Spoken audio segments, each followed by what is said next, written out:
droit d'accès à l'information. Mais qu'est-ce que ça peut bien vouloir dire? Commençons par le commencement. Principe numéro 1, le droit d'accès à l'information, c'est le droit pour une personne de demander à une administration de communiquer une information dès lors qu'elle est considérée comme publique. Jusqu'ici, facile. Principe numéro 2, le droit d'accès à l'information implique les trois pouvoirs, exécutif, législatif et judiciaire, mais aussi les entreprises privées exerçant une activité publique ou étant simplement rémunérées sur des fonds publics. Là encore, facile. Principe numéro 3, le droit d'accès à l'information, ça concerne tous les types d'informations publiques et sur tous les supports. Ça commence à faire beaucoup de droits, je sais. Mais alors, pour demander une information publique, on doit faire comment? Eh bien, on se détend et on écoute le principe numéro 4. Idéalement, il faut faire un dépôt de demande. Cela signifie que la demande doit être simple, écrite ou orale dans la langue officielle du pays en déclinant identité, adresse et en décrivant cette information, rapidement fournie, idéalement 15 jours après la demande, et gratuite.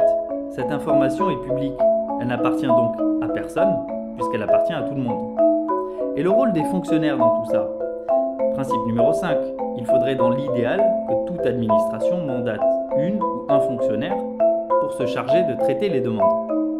Mais si l'État refuse, eh bien cela nous amène au principe numéro 6. L'État devrait fournir toutes les informations publiques. C'est ce qu'on appelle techniquement le principe de divulgation maximale. Sauf quand cette information est protégée par la loi, et donc dans des cas très exceptionnels. Et si le refus persiste? Eh bien selon le principe numéro 7, toute personne ou organisation de la société civile devrait pouvoir faire appel de cette décision, gratuitement, simplement, et l'affaire devrait être tranchée par un organe indépendant. Et dans les cas où une information publique est conservée dans un document qui, lui, ne l'est pas, eh bien cela nous amène au principe numéro 8. L'administration doit être en mesure de fournir aux demandeurs la partie du document qui n'est pas protégée par la loi. Toutes ces règles sont difficilement applicables? Pas si sûr. Dans certains pays, les institutions publiques vont jusqu'à appliquer d'autres règles de droit. Par exemple, le principe numéro 9, elle révèle les informations publiques sans qu'une demande n'ait été faite préalablement. Ou encore, le principe numéro 10, elle nomme un organe de contrôle pour s'assurer que l'information publique est effectivement divulguée, et ce, en totale indépendance. Je crois que vous maîtrisez déjà mieux la question.